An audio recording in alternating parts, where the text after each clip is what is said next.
Հարգելի գործընկերներ, վարչապետի ելույթից հետո մենք կունենանք մեկ հարցի քննարկում եւ անմիջապես քվեարկություն։ Շնորհակալ եմ։ Ազգային ժողովի մեծարգո նախագահ, ազգային ժողովի հարգելի պատգամավորներ, կառավարության հարգելի անդամներ, ես նախ ուզում եմ դիմել քաղաքացիական պայմանագիր խմբակցության մեր գործընկերներին եւ ասել, որ իմ տպավորությամբ Հայաստանի քաղաքացիները մի փոքր կամ ավելի շատ նյարդայնանում եւ մեզ մեղադրում են նրանում, որ մենք դեռ շարունակում ենք արձագանքել Ռոբերտ Քոչարյանի եւ Սերժ Սարգսյանի եւ նրանց առաջնորդած ուժերին, որովհետեւ երբեմն քաղաքացիները, ես ուզում եմ վերջին շրջանի արձագանքների մասին խոսել, նրա մասին են, որ մարդիկ ասում են մեկ-մեկ նենց տպավորություն է, որ շատ հարմար է տեղը դա ձեզ համար եւ այդ խոսակցությունների մեջ մտնում եք, որպեսզի այն իրական խնդիրները, որ կան, որ պետքա քննարկենք, լուծումները գտնենք, բանաձևեր գտնենք, դրանցից խուսափենք, որ իբր դրանցից խուսափենք։ Իրականում խնդրեմը ուրիշ տեղ է։ Իրականում խնդրեմը հետեւյալի մեջ է, որ հենց խորհրդանական երկրի կառավարման առանձնահատկությունը այն է, որ հիմնական խոսակցության կողմերը կառավարող մեծամասնությունն է եւ ընդդիմությունը։ Եվ իմ տպավորությամբ, սակայն իրոք այդ թնջուկը պետքա լուծվի։ Եվ այդ թնջուկը լուծվելու ճանապարհն այն է, որ մենք շուտով խորհրդանական ընտրություններ են լինելու։ Այդ անձանց առաջնորդած ուժերը պարզապես չլինեն խորհրդանում, էս է լուծումը, քանի դեռ եղան, այս նույն իրավիճակը շարունակվելու է, եւ ես կարծում եմ, որ իրոք հասունացել է այդ պահը, որ այդ խնդիրը լուծվի, բայց ես ուզում եմ ասեմ նաեւ, թե ինչու պետք է այդ խնդիրը լուծվի։ Մի շատ հետաքրքիր դրվագ տեղի ունեցավ այս երկու օրվա քննարկումների ընթացքում։ Ընդդիմության պատգամավորը ինձ մեղադրեց, որ ես այլ երկրի ազդեցության գործակալին բարձր պաշտոններ եմ տվել զինված ուժերում, այդ երեք էր։ Այսօր եկավ այս ամբիոնից նույն մարդուն պաշտպանեց որպես հալածյալ։ Սա ինչի մասին է վկայում։ Սա վկայում է, որ ի հեճուկս անձնական որոշակի խնդիրների իրանք ուղղակի նույն կարգավիճակն են եւ նույն տեղից հրահանգը ստանում են, թե ում է պետք պաշտպանել եւ ում պետք չի պաշտպանել։ Այս ընտրություններում այդ խնդիրը պետք է լուծվի մի պարզ պատճառով, որովհետեւ ինչպես կարող են կռահել այդ նույն ելույթներից եւ հաջորդականությունից, այդ քաղաքական ուժերը եւ նրանց առաջնորդները նույնպիսի ենթադրաբար ազդեցության գործակալներ են Հայաստանի Հանրապետությունում։ Եվ այս քննարկումները ամբողջը դրա մասին են ցույց տալիս։ Եվ ես ուզում եմ, որ այս ամբիոնից մենք խոսենք 2018 թվականի եւ 2025 թվականի Հայաստանի մասին, որովհետեւ այդ մարդիկ ենթադրաբար այլ երկրի ազդեցության գործակալները ուզում են զզվանք, կամահրանք, արհամարանք ներշնչեն այսօրվա Հայաստանի Հանրապետության նկատմամբ, բայց ես ուզում եմ իմ անկեղծ տպավորությունները կիսել 2018 թվականի եւ այսօրվա Հայաստանի տարբերությունների միջեւ, որովհետեւ 2018 թվականի դրությամբ Հայաստանը գտնվում էր այդ նույն երկրի գրպանում, որի ազդեցության գործակալներն են թվարկած անձինք։ Այսօր Հայաստանը անկախ պետություն է։ Այսօր Հայաստանը ոչ միայն անկախ պետություն է, այլև Հայաստանը ունի ինքնիշխան կամքի կենտրոն եւ կարող է որոշումներ կայացնել։ Բայց ես ուզում եմ մենք բոլորս ի վերջո առերեսվենք եւ խոստովանենք։ Ի վերջո ո՞նց է Հայաստանը հայտնվել այդ գրպանում, ինչով, ինչպես։ Մի գործիքով ժողովուրդ ջան մենակ, Ղարաբաղի հարցով։ Եվ ուրիշ որևէ պատճառ եւ բացատրություն դրա չկա։ Եվ խոսքա գնում ասում է բանակում ուրիշ երկրի ազդեցության գործակալների մասին է խոսում։ Բայց եթե բանը հասել այդտեղ, եկեք մի հատ փորձենք ցուցակ կազմել 2018 թվականի դրությամբ այդ երկրի ազդեցության գործակալ հանդիսացող եւ չհանդիսացողների միջև։ Ընդ որում սա անձնավորված չի ամենայն հարգանքով բոլորին, բայց 2018-ին էլ, 19-ին էլ, 20-ին էլ, 21-ին էլ, մինչև 22-ը ներառյալ, մեր բանակի սոցիալ հոգեբանությունը, մտածողությունը եղել է ազդեցության գործակալի։ Մեր բանակում չի եղել ինքնիշխան կամքի կենտրոն։ Ընդ որում, էլ եմ ասում, սա չի նշանակում, որ բոլորը եղել են ոչ, ես մթնոլորտի մասին եմ խոսում, ես տրամադրության մասին եմ խոսում, ես ընկալման մասին եմ խոսում։ Եվ սա է ճշմարտությունը, եւ այս ճշմարտության հետ մենք պետք է առերեսվենք։ Ես գիտեք, բացարձակապես ընդհանրապես ընդունված է ասել, որ մարդիկ կաբինետներում փակվում են, իրականության զգացումը կորցնում են, բայց ես երբեմն կաբինետից դուրս տեղի ունեցող իրադարձություններին հետևելով հասկանում եմ, որ շատ մարդիկ, ովքեր կաբինետներում չեն, իրենք են իրականության զգացողությունը կորցրել, եւ նրանք չեն գնահատում, թե ինչ է տեղի ունեցել Հայաստանի հետ։ Հայաստանը դուրս է բերվել թակարդից։ Սա ես գիտեմ, որ բարդ է խոստովանել, բայց Հայաստանը դուրս է բերվել թակարդից։ Եվ ընդհակառակ այսօր այս մարդիկ ինչ են ասում, ասում են դե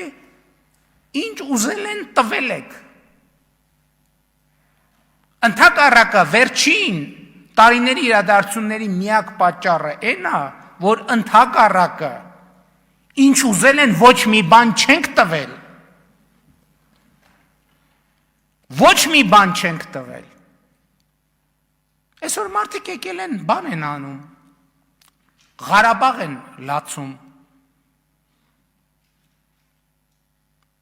Ոչ մեկ մեր չափ ոչինչ չի արել Ղարաբաղի համար։ Ոչ մեկ։ Սկսած ֆինանսականից, ինչ երևում է բյուջետային թվերով, սկսած մնացածից ինչը չի երևում ու չի երևալու երբեք։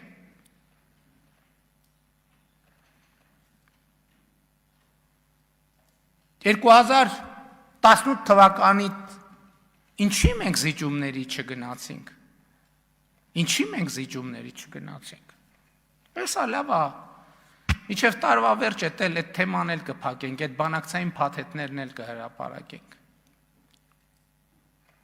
Որովհետև մեզնից զիջման ուզվում էր Հայաստանի ինքնիշխանությունն ու անկախությունը։ Դա այդպես չէր ձևակերպվում, ինչի ձեր կարծիքով են մնացած ժամանակներում, երբ որ Հայաստանը անկախության հենց հաջորդ օրից, անկախության մասին հայտարարելու պահից կամաց տեղավորվել է այդ գրպանում, ինչի դա տենց է հայտարարվել։ Ոչ դա բոլորովին ուրիշ կերպ է հայտարարվել, ուրիշ վերնագրերով։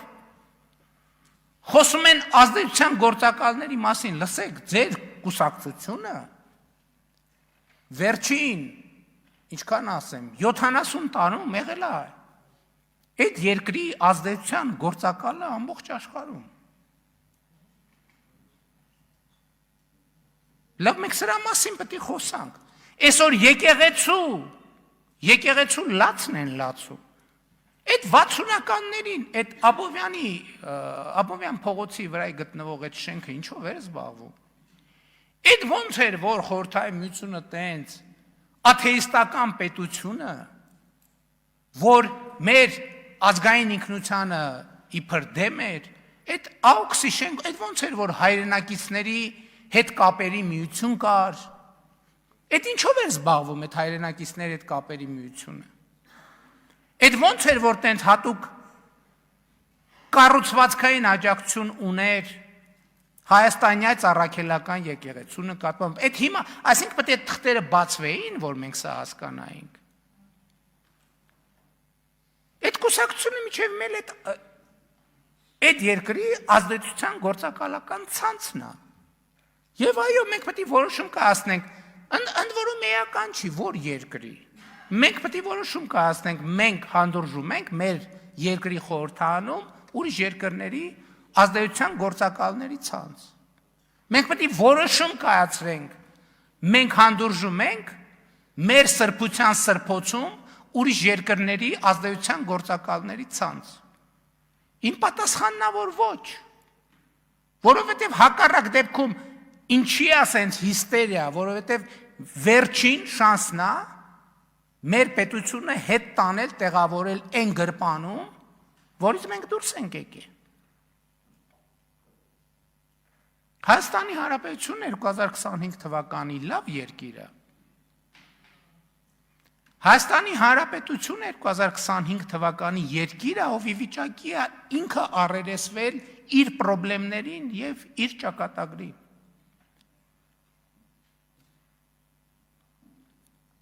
Հիմա էլի անընդհատ քննարկվում է ծրագիրը, ինչը ավելի հասկանալի թեմա է։ Ես ձեզ մի բան ասեմ, անընդհատ խոսում է կառավարությունը ծրագրի այս կետը, այն կետը, ես ասել եմ, բայց էլի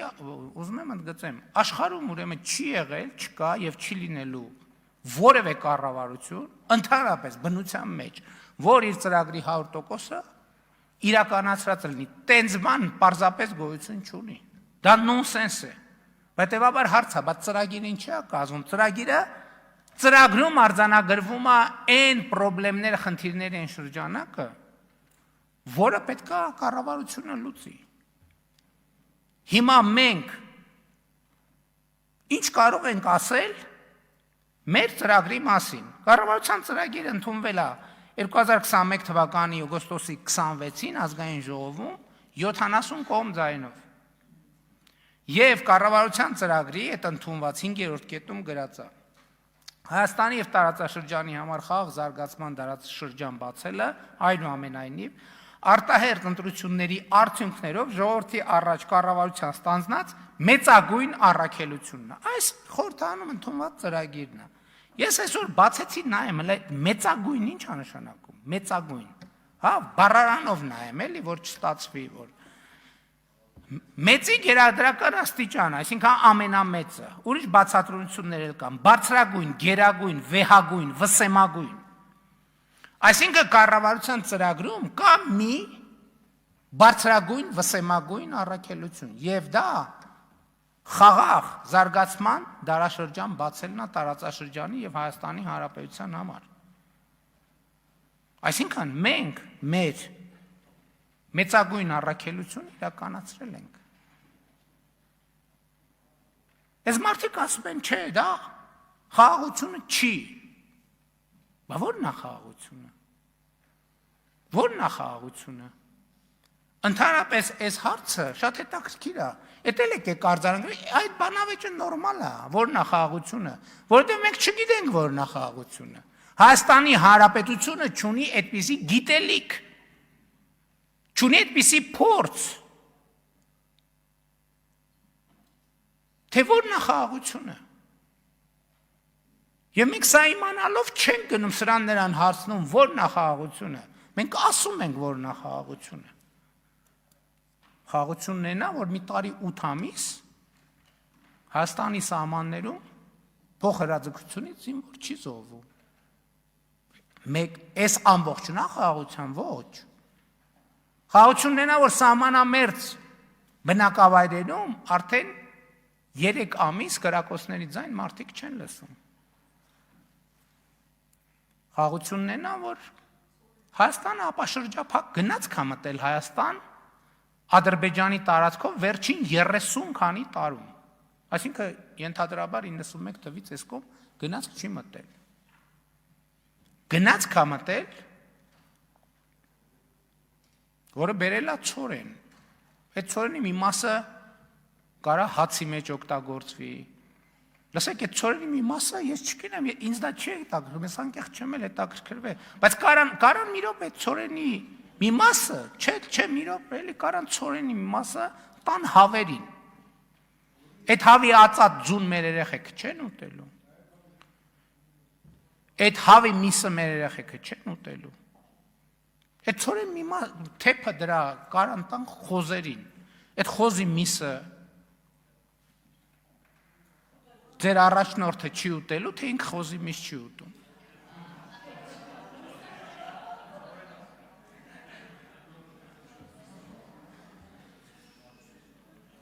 Մեկ էլ ո՞րն է խաղաղությունը։ Խաղաղությունն էն է, որ ասում են խաղաղությունը մեր ժամանակ էր, բայց այդ ժամանակ էր, օրինակ գիրանցի բանն էիք, սուքն էիք գլացում, սուքը, գիրանցը արդեն թաղում էիք անում, մի հատ է սրբազանը հակել էր են բանի շորերը, են թաղման շորերը հակել էր, բանը գիրանցի թաղումն էր անում, խնկարկում էր գիրանցը։ Գիրանցում եղել է 102 տուն, հիմա կառուցվում է 55 տուն։ Գիրանցը այսօր խորհրդային միության ժամանակ կար, ասում են պակասածելնի բան կար, չէ՞։ Գիրանցը այսօր մեծ համար ցուցադրական, ընդհանրապես ով չի հասկանում, ասում են լավ չեմ պատկերացնում, բանը էլի այդ գաղափարախոսությունը, ասում եմ եկեք գնանք Գիրանց։ Ինչն է իրական Հայաստանը։ Եկեք գնանք Գիրանց։ Բա այս Գիրանցը պարտված Գիրանցն է, այն Գիրանցը հաղթած Գիրանցն է։ Մի հատ էլ ասում են 8 միլիարդ պարտք արտաքին աճել է, ինչ է կարել, նայում եմ ձեր վրա, նայում ասում եմ, նայում եմ ձեր վրա, հասկանում եմ, թե չգիտեք ինչ են կարել։ Լավ, չենք ուզում ասենք, էդ էլ ասենք, զենք ենք առել։ Զենք ենք առել։ Պարտքով ենք զենք առել։ Այո, պարտքով ենք զենք առել, ինչի, որովհետև շատ է պետք եղել ու միանգամից։ Չեք հավատում, իրավունք ունեք, ասում եմ եկեք տանենք ցույց տանք։ Եկեք տանենք ցույց տանք։ Կարանք գնապիտակներն է վրից կպցնենք։ Որը ինչ արժի։ Բա եկեք տանենք մեր բանակի զենքերն է ձեզ ցույց տանք, ձեր ժամանակվա բանակի զենքերն է ցույց տանք։ Եկեք տանենք, դնենք կողքի։ Ինչ են կարել, բայց չգիտեք, որ կովիդ է եղել։ Վարկ ենք վերցրել, որ երկիրը կովիդը հաղթահարի պատերազմի ժամանակ։ Ասում եք ապրիլյան բանի 44-օրյա պատերազմի զեկույց, այդ 44-օրյա պատերազմի մասին զեկույցի կարգավիճակում բան չի փոխվել։ Ինքը ի սկզբանե էլ պետք է լիներ գաղտնի, այնտեղ դրած է, գնացեք կարդացեք։ Գնացեք կարդացեք, ինչ է գրած այնտեղ։ Այնտեղ ուզում եք ասեք, որ որևէ բան կա, լսեք, ես 2020 թվականից հետո այնքան ինֆորմացիա եմ կիսել 44-օրյա պատերազմի ժամանակ, ամենայն հարգանքով 1000 ներողություն, բայց 6 հատ այդպիսի հանձնաժողովը լինի, իմ ասածից ավել ինֆորմացիա չի կարա հավաքի։ Ուղղակի այդ ինֆորմացիայի բացակայության պատճառով չի կարա հավաքի ուղղակի։ Բա մի հատ դուք եք ասեք, այն ձեր բանի Հայաստան համահայկական հիմնադրամի փողերը ուտելու ձեր բանը քննիչ հանձնաժողովը ինչ եղավ։ Բա դրա զեկույցը ուր է, ինչ եղավ։ Ինչ եղավ, խի մոռացվեց։ Հիմա էլ լսեք։ Մի րոպե էլի, պարոն Խաչատրյան։ Մի րոպե։ Ավելացրեք վարչապետի ժամանակը ընդհատելու համար։ Շատ լավ։ Լսեք, մի տարի է ավելի շատ, այս ամբյոնից ասում են, բա մեր բաները, մեր օկուպացված տարածքները, մեր էսը, մեր բա Արցվաշենը, բա այս բան, ասում եմ, նախկինում ասել եմ սահմանազատման արդյունքում պետք է լուծվի, հիմա էլ ասել եմ Արցվաշենն ու բաները, մեր բանի տարածքները, օկուպացիայի տակ գտնվող տարածքները պետք է մենք վերադարձնենք։ Նախորդ շրջանում ամեն անգամ ասում են, մի հատ բան, բա ինչ եղավ, դրանից հետո հիմա ասում են, էս ինչա, ոնց, էս ոնց, էս ինչ, ուրեմն տվին, ամեն ինչ տվին, լսեք, կամ մի հատ էլ եկել են արդեն, վերադարձրին, բերեցին, տարան, կործանեցին, փլուզեցին ամեն ինչ, լսեք ամեն մեկը գոնե թող խոսա այն բաներից, որից հասկանում է, էլի։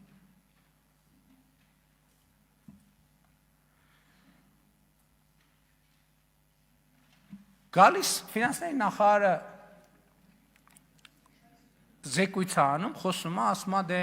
մարդու համար, գալիս են, ասում են, չգիտեմ, այս ինչը թոշակը այսքան չի ավելացել, ինչ, իսկ դուք ասում եք մարդու համար, ժողովուրդ ճանապարհը մարդու համար, չի։ Ջրամատակարարման համակարգը մարդու համար, չի։ Դպրոցը մարդու համար, չի, բանկապարտեզը մարդու համար, չի։ Չէ, դուք զարմանում եք, որ իրանք նեղվում են տենց դպրոցից։ Բա իրանք ոնց են արել։ Բա իրանք ոնց են արել, որ իրանք պետքա բանը, իրանք փողերը տանեն Կիպրոսում ֆրցնեն, բերեն Հայաստանում ներդրեն որպես օտարերկրյա ներդրում, իսկ այդ դպրոց չունեցող երեխեքները իրանք մոտ բատրակ ու սափրագլուխ լնեն։ Բա ոնց է եղել։ Բա որ այդ երեխեքը տառերը իմանան։ Ոնց են իրանք, ով է իրանք մոտ սևագործ բանվորը լնելու։ Բա այդ երեխեքը իրանք պետք են որպես սևագործ բանվոր։ Սափրագլուխների բրիգադներ, քրեական թափթփուկ։ Բա որտեղից են այդ ռեսուրսը վերցնելու, որ իրանք քրեական թափթփուկ շարքերը լրացնեն։ Որտեղից։ Բա եթե դպրոցը լինի, մանկապարտեզը լինի, որ հանկարծ երեխեքի առաջին բառերը պապա մամայից հետո ասենք բան չլինի, հայհոյանք չլինի, իրանք ոնց են գոյատևելու այս երկրում։ Բա իրանք դրանից են նեղված։ Իրանք նեղված են, որ իրանց երեխեքին իրանք հնարավորություն ունեն Լոնդոններում բանում տանել, ինչ որ մի կերպ թքել կպցնելով տառերը սովորեցնել, ստեղի երեխեքը պետք է դպրոց չունենան։ Տառերը պետք է չիմանան, որ իրանց մոտ սևագործ բանվոր լինեն, իրանց շներին կերակրող լինեն։ Եվ առյուծներին կերակրող լինեն, իրանց մոտ սափրագլուխ լինեն։ Իրանց մոտ գողական թափթփուկ լինեն, բա որ կրթվեցին այդ երեխեքը, ոնց որտեղից է լինելու։ Հա պետք է ասել, պետք է առերեսվել, մեր ծրագրում Ղարաբաղի մասին էլ են դրույթներ եղել, հապկի մասին էջեր կան գրած, թե ինչպես ենք մենք հապկի շրջանակներում խորացնելու մեր հարաբերությունները եւ այլն։ Ղարաբաղի մասին էլ է գրած, գրած է, որ խաղաղապահները Հայաստանն էլ, բայց խաղաղապահներն էլ երաշխավորում են եւ այլն։ Ղարաբաղի մասին կա դրույթներ, իհարկե կա։ Կարող էին գնալ, շարունակել այդ դրույթների հետևից գնալ տենց բուլդոզերի նման, կարող էինք, բայց կկորցնենք մեր պետությունը։ Քաղաքական առաջնորդությունը տեղ է, որ դու քեզ վրա պատասխանատվություն ես վերցնում, որը ոչ մեկ չէր վերցնի։ Այսա բանակցային թղթերը կբացահայտվեն եւ կտեսնեք, որ Ղարաբաղի անկախության թեման դա ֆեյք է, ֆեյք։ Եվ ես ձեզ ավելին ասեմ, հիմա շատ են ասում, չէ, 2018 թվից, երևի սենց բաներ ան, եթե 2018 թվի դրությամբ մենք իշխանություն չլնեինք, մենակ մենք էինք, որ կարող էինք այս ճանապարհով անցնել։ Ուրիշ որևէ մեկը մնար այսօր Հայաստանի Հանրապետություն չէր լինելու։ Ինչքան էլ անհամեստ է, ես սա պարտավոր եմ ասել։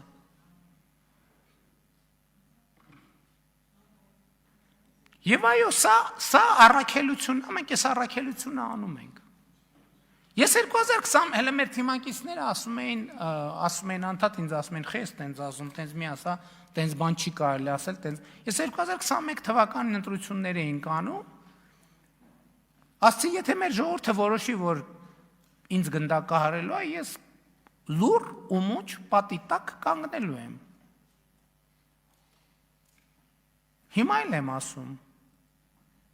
Հիմա էլ եմ ասում։ Բայց եթե այն ժամանակ շփոթված էինք ինչ-որ առումով, հիմա վստահ ենք։ Հիմա ես վստահ եմ այն ճանապարհի մեջ, որը մենք անցել ենք, ճիշտ է ինտուիտիվ, դա էլ է պետք արձանագրել։ Որ շատ բաներ հնարավոր չէր մաթեմատիկական հաշվարկների ենթարկել։ Որովհետև հասկանում եք, այդ գիտելիքը, ընդհանրապես ես ձեզ մի բան ասեմ։ Ինչա պետությունը մենք նոր ենք սովորում։ Մենք նոր սովորում ենք, թե ինչա պետությունը։ Իրանք չգիտեն ինչա պետությունը, իրանք գիտեն, թե ինչա ֆորպոստը։ Մենք էլ ենք ֆորպոստի մեջ եղել, մենք էլ ենք գրպանում եղել։ Բայց մենք որոշել ենք, որ պետքա դուրս գանք գրպանից, մենք որոշել ենք, որ պետքա անկախ պետություն լինենք։ Եվ իմիջայլոց մեր ծրագրի մասին, մեր ամենաառաջին եւ ամենակարևոր ծրագիրը եղել է Հայաստանի Հանրապետության հարատեվությունը ապահովելը։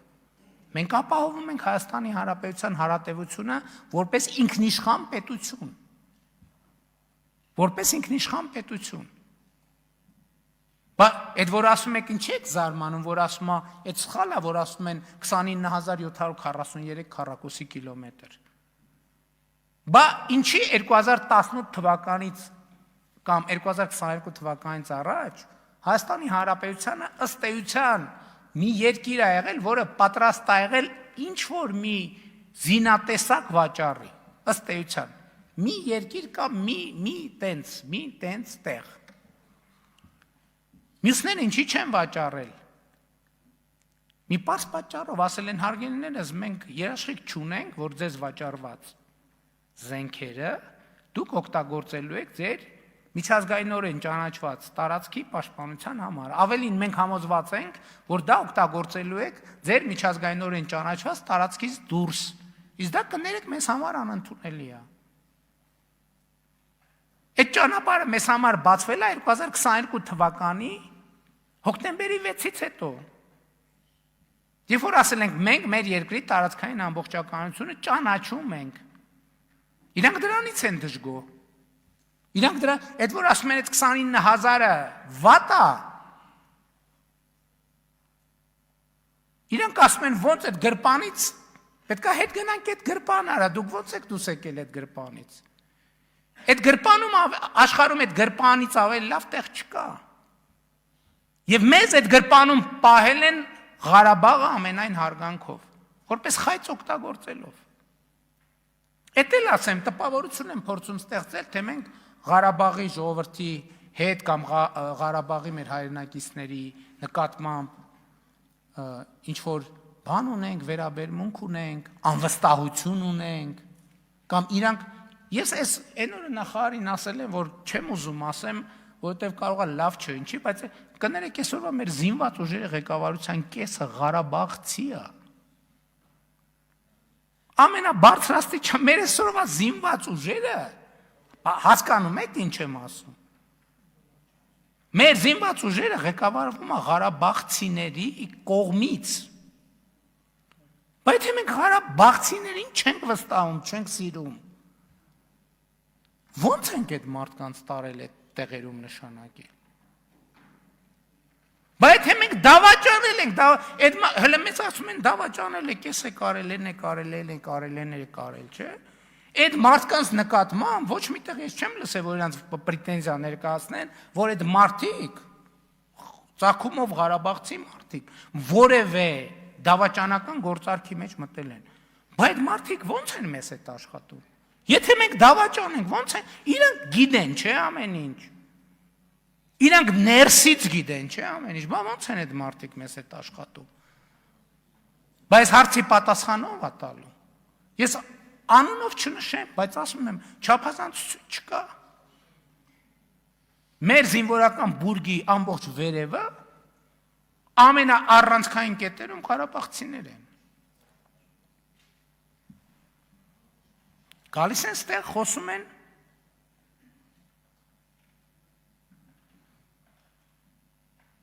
գիտության, խոսում են, վայ, գիտությանը, չգիտեմ, զրո բանում, չգիտեմ, աշխարհի միջինը այսքան է, մեր մոտ այսքան է։ 2018 թվից այսքոմ գիտության ֆինանսավորումը աճել է Հայաստանում 2.8 անգամ, 180%-ով։ Այսինքն 180%-ով աճել է ու հələ աշխարհի միջինին չի հասնում։ Գիտաշխատողների միջին աշխատավարձ 2000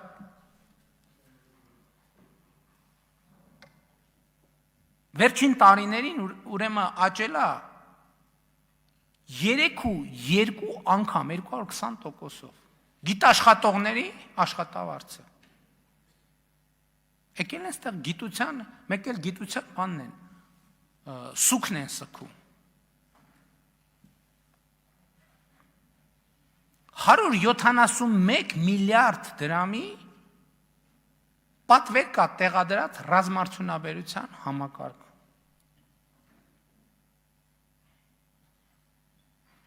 Եվ այս խոսույթը, տեսեք նույն վերադառնալով ռազմական սպառազինությանը եւ ռազմական տեխնիկային, այս խոսույթը առանց այն արձանագրման, որ մեր բանակը ոչ թե մեր խնդիրը ոչ թե մարտունակությունն, այլ պաշտպանունակությունը, մենք մեր միջազգային ճանաչված դա աղետ է Հայաստանի համար։ Եվ իրանք ուզում են մեզ անդադ հրեն եւ հրահրեն այնտեղ, մենք ոչ մի միլիմետր չենք շեղվել եւ չենք շեղվելու խաղաղության օրակարգից, որը մեր ժողովրդի առաջ ստանձնած մեր պարտավորությունն է։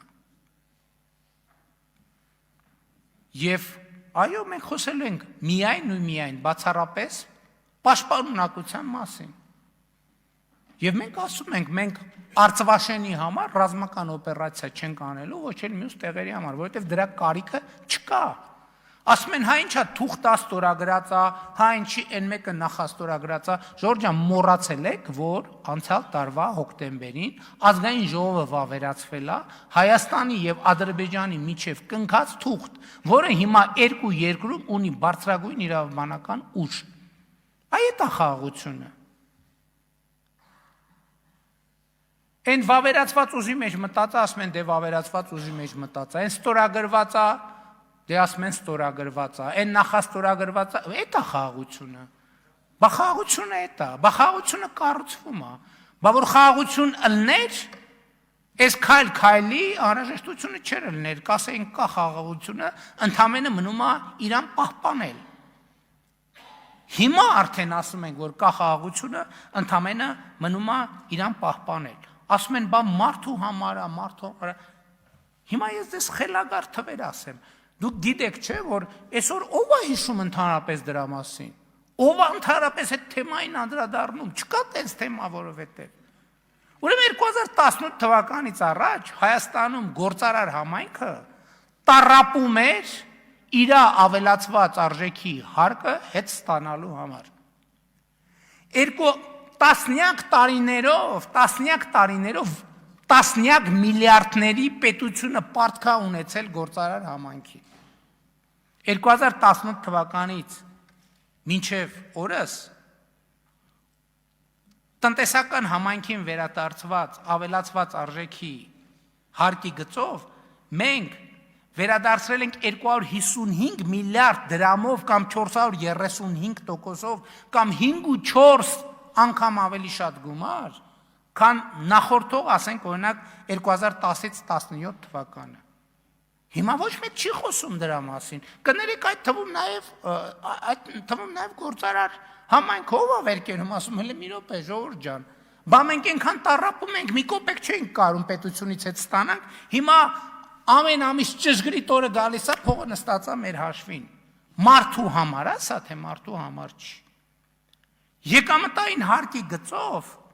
վերադարձրել ենք 2018 թվականից մինչև օրս 377 միլիարդ դրամ Հայաստանի քաղաքացիներին։ 2010-17 թվականի համեմատ աճը 9337% կամ 94.4 անգամ։ Այս փողը կոնկրետ մարդիկ են ստացել։ Այդ կոնկրետ մարդիկ մի քանի տասնյակ հազարավոր ընտանիքներ 18-ից այսքան բնակարան են ձեռք բերել։ Այդ մարդիկ են, թե մարդիկ չեն, հա չեմ, բան չունեմ ասելու։ Կան մարդիկ, որ 2 հատ են ձեռք բերել։ Ընտանիքներ, որ 2 հատ են ձեռք բերել։ Մարդիկ են իրանք, թե մարդ չեն։ Մարզերում, հիմա համաչափ զարգացման մասին, մարզերում առաջնային շուկան վերջին 2018-ից մարզերում է, Երևանը չեմ ասում, որ ասեն ամեն ինչ Երևանում, մարզերում նախորդող շրջանի նկատմամբ, այսինքն համեմատում ենք 18-ից 25-ը եւ 10-ից 17-ը, 10606 բնակարանի ձեռքբերում ա եղել մարզերում, աճը 1104%, բայց այս մարդիկ են, թե մարդիկ չեն։ Այս կելեն ասում են համայնքներից, ասում են վայ համայնքների դոտացիաները նախորդող նույն շրջանի համեմատ աճել են 232 միլիարդ դրամով։ Այսօր ասում են մենք ընդդիմադիր համայնքների բաներին, վայ, ինչ ենք անում։ Այդ մարդիկ մեր տված փողերից միլիարդներ են ծախսում, մի հատ մեզ շնորհակալություն էլ չեն ասում։ Մի հատ չէ, իրանք ժողովրդին չեն էլ ասում, որ ժողովուրդ ջան, այս փողի 70-80%-ը կառավարությունն ա տվել։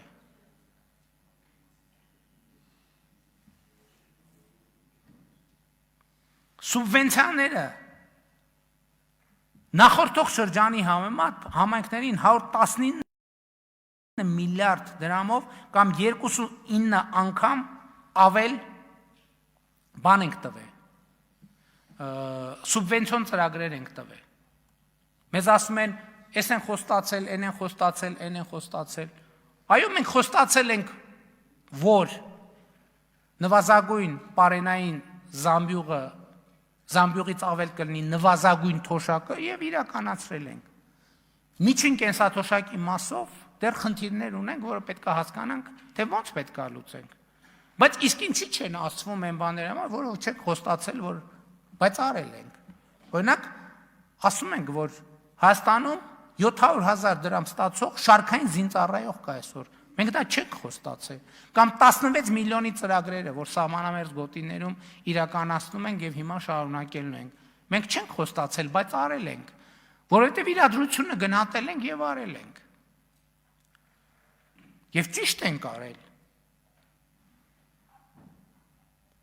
Թվեր են ուզում, աշխատավարձի իրական աճը կազմել է վերջին 5 տարում կազմել է 27.1%, իրական աճը գնաճի էֆեկտները հանած։ Հա, բայց աղքատության խնդրը ինչի չի հաջողվում, ես դες ուզում եմ ասեմ, ինչի չի հաջողվում հաղթահարել աղքատությունը, կրթության պատճառով, դպրոցի բացակայության պատճառով, որովհետև աղքատության մեջ գտնվող մարդուն ինչա պետք, ինչի է նախ ինքը աղքատ։ Կրթության խնդրի պատճառով, այն գոյություն չունեցած դպրոցների պատճառով, բուհերի ցածր որակի պատճառով, գոյություն չունեցած մանկապարտեզների պատճառով եւ այլն եւ այդպես շարունակ։ Եվ մենք այդ խնդիրը լուծում ենք եւ պետքա լուծենք։ Այդ թվում խաղաղության բացակայության պատճառով։ Հարգելի ներկաներ, հարգելի գործընկերներ, ընդհանրապես կարծում եմ, որ մենք պետքա կարողանանք պաշտպանել այսօրվա Հայաստանը։ Որտեղ այսօրվա Հայաստանը շատ ավելի ուժեղ, շատ ավելի ինքնավստահ պետությունը, ավելի պետությունն է, քան երբևէ, ոչ միայն 2018 թվին։ Այսօրվա Հայաստանը մի պետություն է, որի ճակատագրի ղեկը գտնվում է հենց իր եւ իր ժողովրդի ձեռքին։ Եվ ես համոզված եմ, որ այս իրադրությունը ոչ թե պահպանվելու, այլ զարգանալու է, որովհետև դա պատմական շրջադարձ է, այն ինչ որ հիմա տեղի ունենում, պատմական շրջադարձ է։ Հայաստանը իր պատմության ընթացքում պետություն լինելու, բարեկեցիկ լինելու, երջանիկ լինելու, անկախ լինելու, անվտանգ լինելու երբեք այսպիսի շանս չի ունեցել։ Երբեք այսպիսի շանս։ Խոսքը վերջին 5 տարվա մասին չի, խոսքը վերջին 500 տարվա մասին է։ Եվ այո, պետք է խոստովանել։ Մենք այդ արդյունքին, մենք այդ խնդիրը լուծել ենք շատ դառը, դաժան փորձությունների միջով անցնելով։ Մենք այս անկախությունը ձեռք ենք բերել մեր նահատակների կյանքի գնով։ Եվ այսօրվա Հայաստանը, որը ապրում է, Հայաստանը ապրում է իր վերջին 500 տարվա պատմության լավագույն շրջանը։ Եվ շատ կարևոր է սա տեսնել, ինչու է կարևոր տեսնել, որովհետև այո, պետքա տեսնել, էլի չեմ հոգնի մեջ բերել նոր կտակարանի այդ խոսքը, որը ասում է պիտի նայես եւ պիտի չտեսնես, պիտի լսես եւ պիտի չիմանաս։ Որն է մեր տարբերությունը 2018 թվի եւ այսօրվա։ Մենք 2018 թվականին բոլորի նման իմիջայլոց, ոչ միայն մենք։ Բոլորի նման նայում ենք եւ չէինք տեսնում, լսում ենք եւ չէինք իմանում։ Հիմա Հայաստանում հայտնվել է կառավարություն եւ կառավարող մեծամասնություն, ով նայելով սկսել է տեսնել, ով լսելով սկսել է իմանալ։ Եվ Հայաստանի Հանրապետությունը եւ Հայաստանի ժողովուրդը պետք է ամուր կարճի մեր նորընծա տեսողությունից եւ մեր նորընծա իմացությունից։ Փառք նահատակներին եւ կեցցե Հայաստանի Հանրապետությունը։ Շնորհակալ եմ։ Շնորհակալ